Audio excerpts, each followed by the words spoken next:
Welcome back, everyone, to this edition of Against the Ropes. I'm your host, Rich Quinones, as we continue to talk a little boxing. A great card this weekend up in Madison Square Garden. We already talked about the major particulars, but on the undercard is a welterweight that's making a lot of noise. 20-year-old Dusty Hernandez-Harrison, 22-0. He fights again in Madison Square Garden for the WBC Youth Silver welterweight title. And first and foremost, Dusty, always good to catch up with you, pal.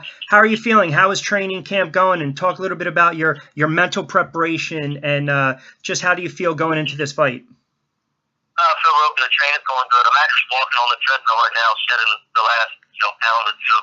Everything's been going good, good sparring. I think my best thing is always being mentally prepared for a fight, always be calm and stuff. So that's going well.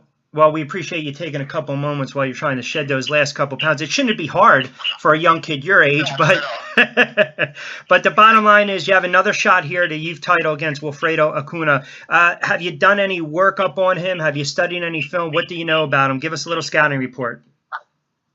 Yeah, I watched his last fight, and I watched highlights of his fight with Chris Algieri. So he's strong. It kind of reminds me like a little bit like my order. People take a lot of everything. Awkward. He's a southpaw. Seems to have some power. Hopefully, my plan is, the outbox they can still later round. See how the conditioning is.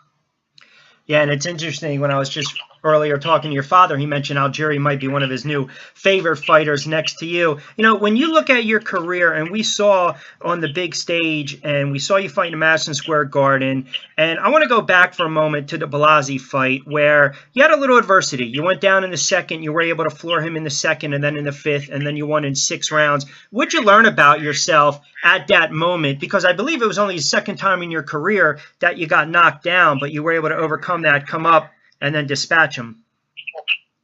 I learned a lot. You never want things like that to happen, but it is good to know you fight through it. And it's good to know that about myself. I just have that fight and you get up.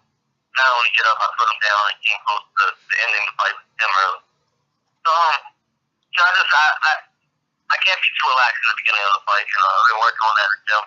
And then, not too many people got to see my fight after that in West Virginia, but my defense was great in that fight.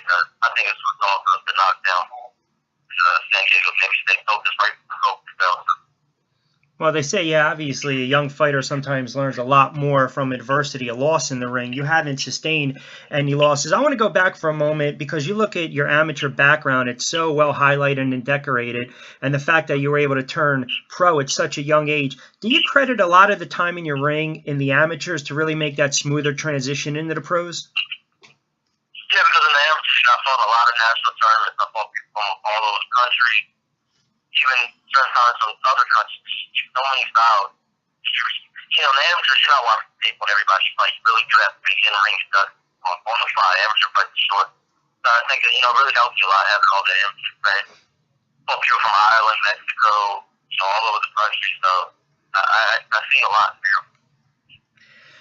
Dusty Hernandez-Harrison joining us on Against the Ropes. I'm Rich Quinones. He's actually losing the last of a couple more pounds that he has to go before his Saturday affair against a good fighter in Wilfredo Acuna, 15-14. Of course, Dusty 22-0 with 12 knockouts. How about the last time you were in Madison Square Garden and you fought Josh Torres? That was for a youth title as well. And I thought you were testing in that one. That was a heck of a fight. Yeah, I still think that was my toughest fight yet. But we actually keep in contact with Josh. The guy, so I wish him the best. He picked up a win after the fight, too, so. How about the game plan going forward? Give us a little insight or what the plans are. And I know you leave it up to your father and the management team and Jeff Reed and all those guys, but how active would you like to be? I mean, you strike me as a guy that if you could, you'd fight every week. But realistically, how many more fights would you like to close out the calendar year? This year? Yes.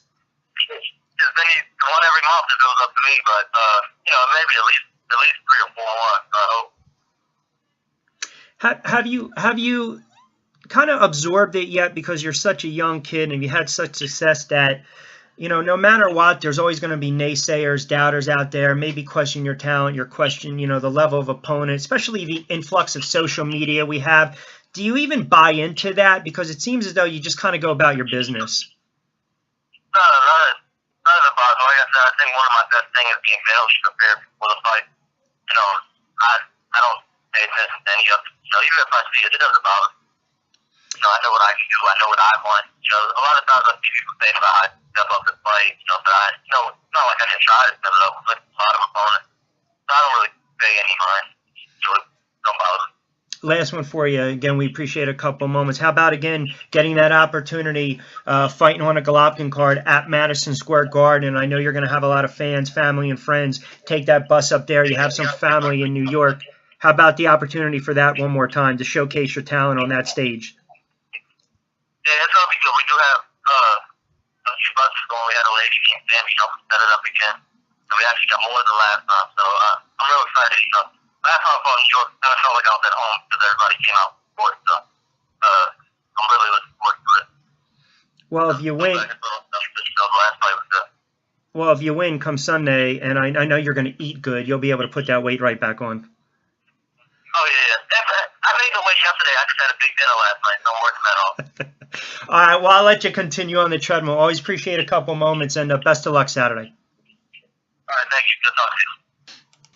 All right, there you have it. Again, a couple minutes with Dusty Hernandez-Harrison. Again, 22-0 with 12 knockouts. He will take on Wilfredo Acuna, 15-14 with 12 knockouts for the WBC Youth Silver welterweight title. I believe that's going to be the third or so fight on the Gennady Golovkin-Geale card, which is going to be this Saturday in Madison Square Garden. Of course, the Golovkin fight for the IBO middleweight title, also the WBA Super World middleweight title. Also, not a bad co-main event, Brian Jennings taking on Mike Perez. Glenn Tapia, we talked a little bit about that. He got that last replacement earlier in the week when we spoke to Pat Lynch. That's going to be now Salim Larbi taking on Tapia. Tapia 21-1 with 13 knockouts. Larbi 19-5 with 7 knockouts. So pretty solid card. Anthony Caputo-Smith from PA is going to be on that card as well. So good job there at Madison Square Garden. Another good card put on by HBO. Should be exciting. All right, we're going to step aside. And again, thanks for tuning in for this edition of Against the Ropes. As always, I'm your host, Rich Quinones. Follow us on Twitter, RichQ on Q, and we'll see you next time right here, ringside.